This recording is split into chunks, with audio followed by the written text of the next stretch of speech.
Start करें। Hello friends, welcome to Guide Point. Friends, 2 states के season आ रहे हैं आगे पतंगबाजी के, एक राजस्थान और दूसरा पंजाब। फ्रेंड्स, आज मैं कुछ आपसे इम्पॉर्टेंट टिप्स पतंगबाजी की डिस्कस करना चाहता हूँ। बहुत दिनों के बाद मेरे को टाइम मिला है।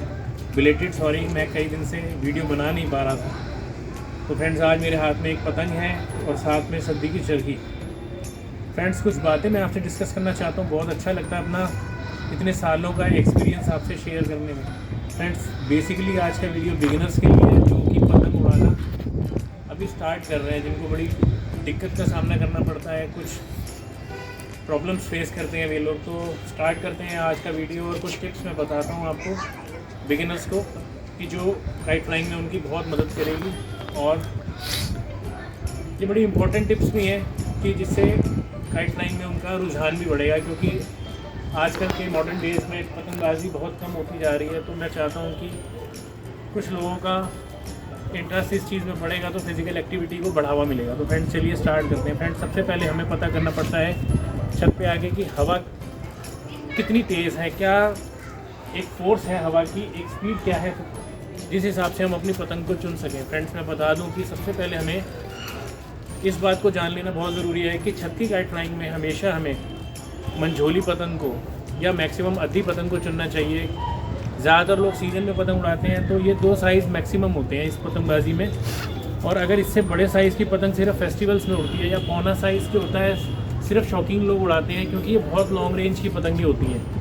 हमें चाहिए कि हमें मंझोली, ढाईवाला या अद्धी की साइज़ मैक्सिमम। आज मेरे हाथ में अद्धी की पतंग है, मुरादाबाद की पतंग बहुत ही लाजवाब है।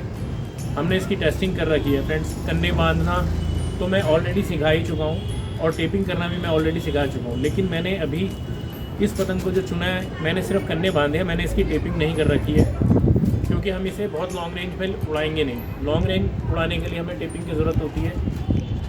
और कन्ने बांधने का वीडियो भी मैं ऑलरेडी अपने चैनल पर दिखा चुका हूँ कि किस तरीके से कन्ने बांधे जाते हैं। फिर भी मैं रफली एक बात ये आपको बता दूँ कि पतंग उड़ाने में 4 लड़के कन्ने हमें हमेशा बांधने चाहिए, चाहे वो ग्राउंड काइट फाइटिंग हो, या शौकीनों की काइट फाइटिंग हो, नॉर्मल काइट फाइटिंग हो, जो छत से लोग उड़ाते हैं सीज़न में।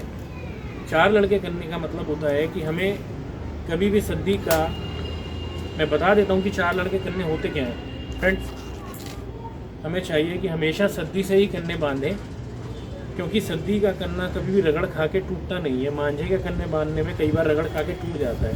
हमें मैक्सिमम ये लेंथ लेनी होती है कन्ना बांधने के लिए। और 4 लड़के कन्ने, मेरे को बेसिकली ये बताने में ये सद्दी को मैंने तोड़ा है कि 4 लड़के कन्ने होते क्या हैं। हमेशा फ्रेंड लोग बात सिर्फ ये सिंगल तरीके से कन्ना बांधते हैं, लेकिन हमें चाहिए ये 4 लड़का कन्ना होता है। ये यहाँ से इसके दोनों सिरे जो हैं, इसके दोनों को जो सिरे हैं, उन दोनों सिरों को हमें, नीचे का तो फिर भी कई बार नीचे बॉटम का जो कन्ना है उसमें तो फिर भी चल जाएगा, लेकिन ऊपर के कन्ने में हमेशा 4 लड़का कन्ना।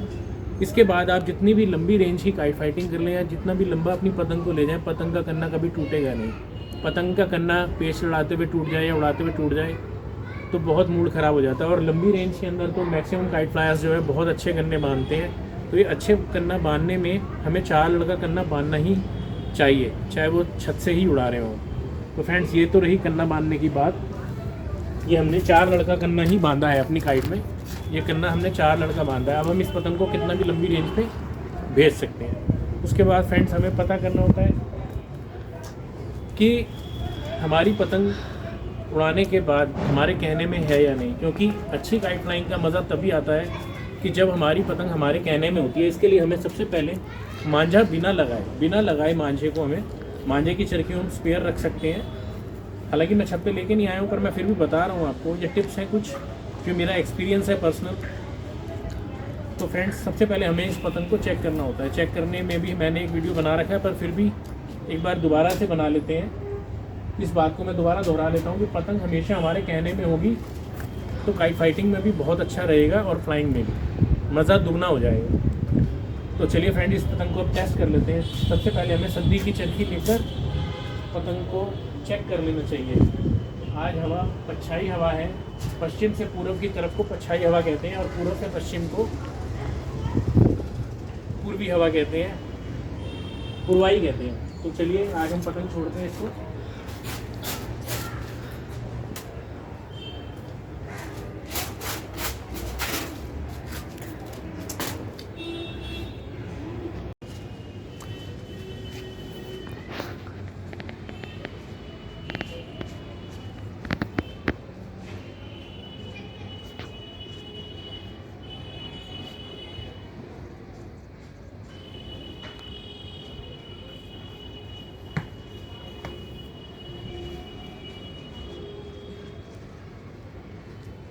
तो फ्रेंड्स, हमारे को सबसे पहले इस पतंग को चेक करना था और इसमें जो भी प्रॉब्लम आ रही है उसको हमें सॉल्व करना है, ताकि हमारे को आगे जाके पतंग को जब हम काइट फाइटिंग करेंगे तो दिक्कत ना आए।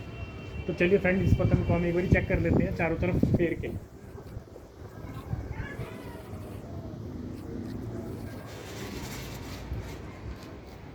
फ्रेंड्स, हवा का दबाव बहुत ही तेज़ है। आज मेरे को लगता है 15 से 20 की स्पीड है कम से कम। तो चलिए फ्रेंड्स, पट मार के भी देख लेते हैं एक बारी। फ्रेंड्स, पतंग चारों ओर घुमाने पर बिल्कुल हमारे कंट्रोल में है। इसका मतलब इसमें कोई भी सोल्व करने की, कोई भी प्रॉब्लम की ज़रूरत नहीं है। और इस पतंग से हम अच्छी तरह से काइट फाइटिंग बड़े आराम से कर सकते हैं। कोई दिक्कत नहीं आएगी इसको 500 गज पे भी लड़ाने में। तो चलिए फ्रेंड, इस पतंग को उतार लेते हैं और आगे की बातें डिस्कस करते हैं।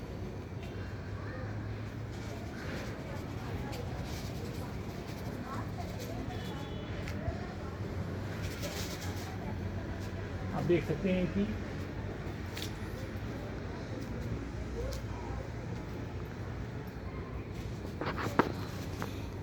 इस छत से पतंग उड़ाने में थोड़ी प्रॉब्लम होती है। मुझे काफ़ी प्रॉब्लम का सामना करना पड़ता है, पर ये इतने सालों का एक्सपीरियंस ही है काइट फ्लाइंग का। काइट से बहुत लगाव है हमें, तो जिसके तहत हम बहुत कुछ सीख चुके हैं और वही बातें मैं आपसे शेयर करता हूँ और बहुत अच्छा लगता है आपसे शेयर करना। तो अब इस फ्रेंड, हमने इस पतंग को उतार लिया है। सपोज टू भी अगर पतंग हमारी सीधी नहीं हो और हमें उस पर कांप लगाने की ज़रूरत पड़े, तो जिस भी साइड पतंग जा रही होती है, मान लीजिए लेफ़्ट को पतंग जा रही है, तो हमें पतंग को सीधा करने के लिए, उसको अपने कहने में लाने के लिए हमेशा पतंग उतारने के बाद पलट के लेफ़्ट साइड पे ही हल्की सी कांप देनी होती है। इसे कहते हैं कांप देना।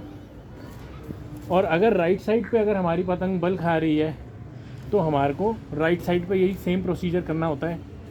इसके बाद उसको दोबारा से चेक करना होता है मांझा लगाने से पहले। और अच्छे काइट फ्लायर्स जितने भी हैं, सबसे पहले अपनी पतंग को सीधा ही रखना पसंद करते हैं कि उनके कहने में आ जाए। पट भी अच्छी हो, अंदर की बाहर की कभी पतंग बना के नहीं छोड़ते। इनफैक्ट ग्राउंड लेवल की काइट फाइटिंग में कभी भी अंदर बाहर की पतंग बनाने पर पतंग उतार दी जाती है, कितने भी लंबी चली जाए चाहे पतंग। तो फ्रेंड, इसके बाद पतंग उतारने के बाद अब हमें एक चीज़ और ध्यान रखनी है कि नॉर्मली एक बात मैं और डिस्कस करना चाहता हूँ कि गांठ कैसे लगाई जाए पतंग में। जब हम मांझे और सद्दी की गांठ लगाते हैं, तो हमें ध्यान रखना चाहिए कि नॉर्मली लोग जो होते हैं वो सिंपल गांठ मार देते हैं। कि जैसे मान लीजिए ये हमने सीधी गांठ लगा दी। मान लीजिए ये मांझा है और ये सद्दी। नॉर्मली लोग सीधी गांठ लगा देते हैं कि ये लग गई गांठ, एक सिंगल नॉट लग गई है। लेकिन कुछ लोग इसको और मजबूत समझते हैं कि इसको एक बारी और नोट लगा देते हैं, तो ये डबल नॉट हो जाती है। लेकिन इसके बाद भी पॉसिबिलिटी कई बार होती है कि पतंग हमारी टूट जाती है, हवा में जाने के बाद टूट जाती है। तो नॉट लगाने से रिलेटेड एक बात को हमेशा हमें ध्यान रखना है कि अच्छे काइट फ्लायर्स जो होते हैं वो इस तरीके की नॉट लगाते हैं। जैसे ये एक नॉट लगाई, जैसे मान लीजिए कि एक नोट ये लगाई, इसी को ही ये एक नोट लगाने के बाद में इसी को ही दोबारा से राउंड मूव करके, और यहाँ अगर हम एक नोट और लगा दें यहाँ पे, तो ये बहुत बढ़िया नोट बन जाती है। इसके बाद आप जितनी मर्जी लंबी ले जाइए पतंग को, पतंग कभी टूटेगी नहीं। और इसके बाद एक पॉइंट ये आता है कि कई लोग मेरे से कमेंट बॉक्स में ही पूछते हैं कि सर मांझा कितना लगाना चाहिए।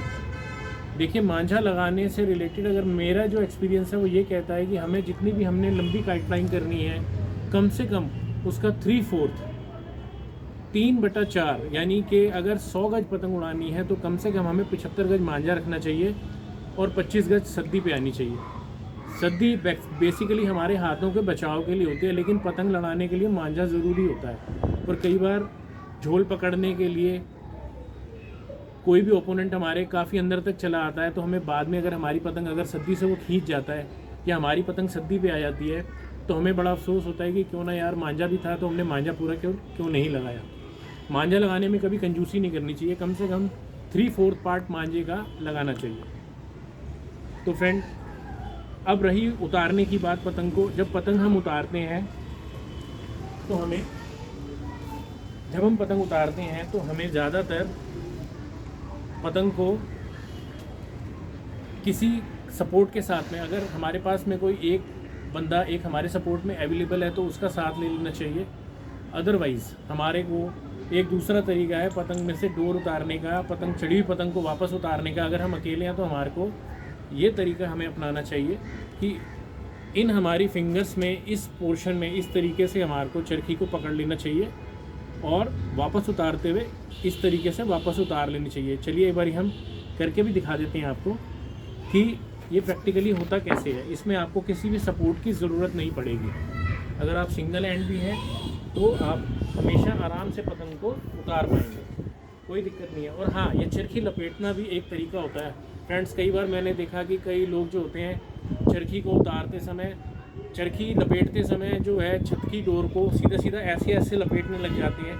तो फ्रेंड्स ये भी ध्यान रखें कि चरखी को हमेशा उसके सही तरीके से ही लपेटना चाहिए। और सही तरीका यही होता है कि एक हाथ में डोर को लेके और ये चरखी को इस तरीके से घुमाया जाए, ना कि ऐसे करके बड़ी स्पीड। उन्हें तो लगता है कि बड़ी स्पीड से हम कर रहे हैं और डोर बड़ी जल्दी लिपट रही है, लेकिन फ्रेंड उसके अंदर क्या होता है कि डोर बड़ी ढीली लिपटती है। अंदर के जो चरखी के अंदर के जो छल्ले हैं वो ढीले पड़ जाते हैं। तो नॉर्मली क्या होता है कि जब हम उसको टाइट डोर लपेटते हैं या मांझे को लपेटते हैं तो मांझा टाइट और सद्दी ढीली होने के कारण उसका छल्ला आपस में घूम जाता है और कई बार हमारे ढील के पेच में हमारी चरखी से ढील आनी बंद हो जाती है, वो अटक जाती है। तो हमेशा जो चरखी लपेटने का जो सीन है वो ये है कि हमें इसी तरीके से चरखी को लपेटना चाहिए। फ्रेंड तेज़ हवा होने के कारण आप देख सकते हैं कि छल्ले काफ़ी आपस में उलझ गए हैं, तो हमें नॉट लगानी ही पड़ेगी इसमें। और कभी भी हम पतंग उतारते हैं तो हमें एक ही जगह पर डोर को नहीं उतारना चाहिए, कभी भी एक ही जगह पर डोर को नहीं उतारना चाहिए। हमेशा पतंग की डोर के जो छल्ले हैं हमें पूरी छत का इस्तेमाल करना चाहिए और जगह जगह उतारनी चाहिए। चलिए एक बार ये दोनों बातें मैं आपको प्रैक्टिकली करके दिखा देता हूँ, तब बहुत जल्दी ये बात क्लियर हो जाएगी और इसका आप ध्यान भी रख सकेंगे फर्दर। एक बार फिर से मैं पतंग छोड़ रहा हूँ।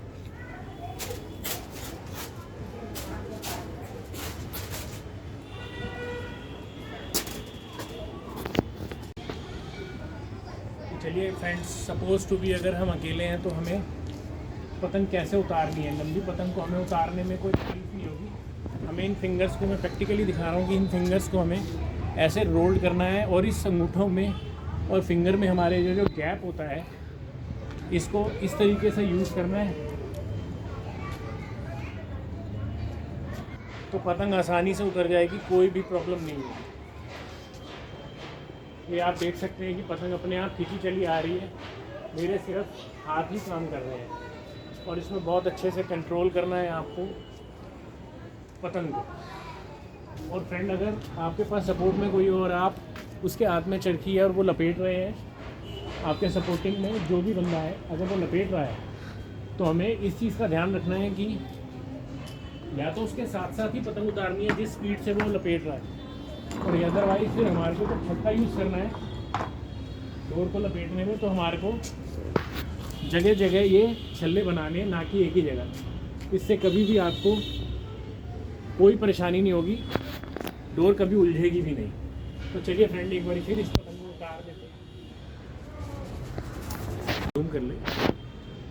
तो फ्रेंड आप देख सकते हैं कि मैंने जिस तरीके से डोर को उतारा है, मैंने छत का पूरा इस्तेमाल किया है। जितना भी सरफेस हमारे को छत पे मिला हमने इसका पूरा इस्तेमाल किया है ताकि हमारी डोर उलझे नहीं। अगर आप छल्ले एक ही जगह उतारे जाएंगे तो बहुत प्रॉब्लम होगी, आपको चरखी लपेटने में भी काफ़ी डोर उलझेगी आपकी। तो हमें इन बातों का कुछ ख्याल रखना है। पतंग मेरे हाथ में हम उतार चुके हैं। तो फ्रेंड आज कुछ मैंने अपने एक्सपीरियंस शेयर किए हैं आपसे, कुछ टिप्स कुछ एडवाइजेस दिए हैं जो बिगिनर्स हैं उनके बहुत काम आएंगी, और नॉर्मल काइट फाइटिंग में भी ये बातें आपके ज़रूर काम आएंगी। तो आने वाले सीज़न की सभी को बधाइयाँ। मकर संक्रांति और लोहड़ी 2 सीज़न आ रहे हैं पंजाब और राजस्थान के। तो फ्रेंड मैं चाहता हूँ कि अगर आपको ये वीडियो हमारा अच्छा लगा हो तो हमारे चैनल को ज़रूर सब्सक्राइब करें, लाइक करें, शेयर करें और हो सके तो कमेंट करें। आगे आने वाले टाइम में हम बहुत अच्छे वीडियोस आपके लिए लाने वाले हैं, कुछ काइट फाइटिंग के, कुछ कलेक्शन के। तो मेरे चैनल से जुड़े रहें। Thank you so much.